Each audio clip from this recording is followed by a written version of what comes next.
Tonight, foster children in Kansas are in the midst of a crisis. There are more than 7,000 of them, and there just are not enough homes, not enough families willing to take them in. The situation is so bad that the Kansas Department for Children and Families says in the Kansas City region alone, there were 54 days in 2016 when at least one child had to sleep in a social worker's office. I mean, you can't hear that and not react to that emotionally, right? So Alex Miller is joining us now. Alex, the foster care system, over the last few decades, it has been steadily improving, right? But there are improvements that still have to be made. There's just an increased demand that we didn't have a couple decades ago. And this problem isn't just in Kansas. It's across the country, children sleeping in their social workers' offices. The modern foster care system has been around for more than 160 years, and it has not seen this kind of demand in quite some time. Foster care has been around pretty much forever. The earliest instances can be related back to the Torah and the Bible. The colonies had their own version of the foster care system. Poor children were taken in, but as indentured servants. Almost 70 years later, in 1636, the Jamestown colony got rid of indentured servant children and had its first official foster child, 7-year-old Benjamin Eaton. It would take almost 200 more years, in 1853, for the foster care movement to really begin. The program was originally started because of parental death, not abuse and neglect as we see today. Social agencies began to pay and supervise foster parents in the early 1900s. That put the program on the government's payroll. Today's foster care system is broken into 3 categories. Single family, meaning 1 or 2 parents host up to 6 kids in their home. Group homes house more than 6 children. They're subject to a number of federal regulations, all in an effort to prevent abuse. And finally, kinship care. A relative or familiar person takes care of the child. This, of course, is the most ideal placement. Most times, Child Protective Services will try to keep the child in the home and work with the families through various issues. In the event a child is taken out of the home, parents are also provided support so they may gain custody back eventually. In the end, Child Welfare says the goal is always to reunite families.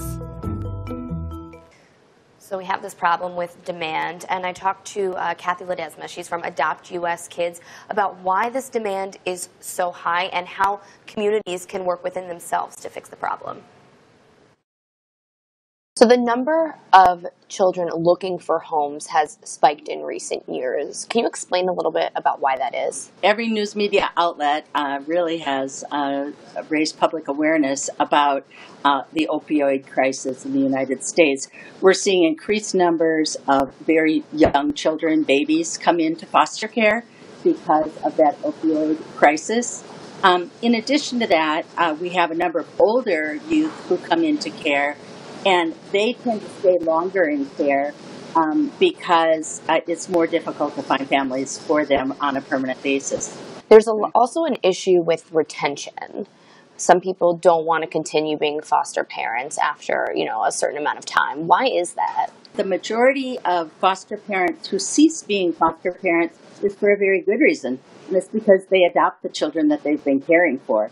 And then their family is full, and they don't have capacity to foster more kids at that time. The caseworkers have incredibly huge caseloads, although there is a national standard that most states comply with, that the child's caseworker has to visit with the child and with the foster family at least once every 30 days. That's a very difficult thing to do when you have a caseload of 50 or 60 children that in your care. So sometimes those visits don't take place, and that's the primary place that conversations take place about what kinds of additional supports the foster families need in order to care for the children that they're parenting.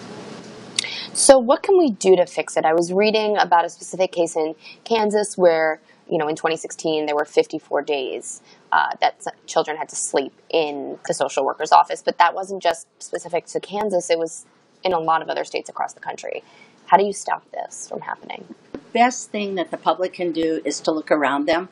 Look around who's sitting next to you, maybe in your church, or teachers, who's in your classroom, people who work in medical offices, who's coming into your office. get approved for foster care, or make it known that you would love to take care of kids that can't stay with their families. And it's better for the kids when somebody that they know they can live with rather than a total stranger. So I think that's a good point right there, that the goal is always to keep families together. You know, if it is healthy, if the kid can thrive, to have them with their parents. How often does that happen? It's actually more than half the time. Either the kids go home almost immediately, it's like their parents got in a car accident and needed to be cared for quickly, or within 6 to 15 months. The interesting thing, though, is they used to tell foster parents who wanted to adopt kids that they were just temporary parents and that they shouldn't look to adopt these kids. Right. Now, to reduce trauma on the kids from moving house to house, they're telling these foster parents to adopt the kids if they're not going to be able to go home. And that probably brings comfort to the child, too, right? And the whole thing I was thinking with this is the opioid epidemic. It has ravaged so many families, probably also complicating all this. That's exactly what is rising these numbers. Alex, thank you. We're back with more of The Why in 2 minutes.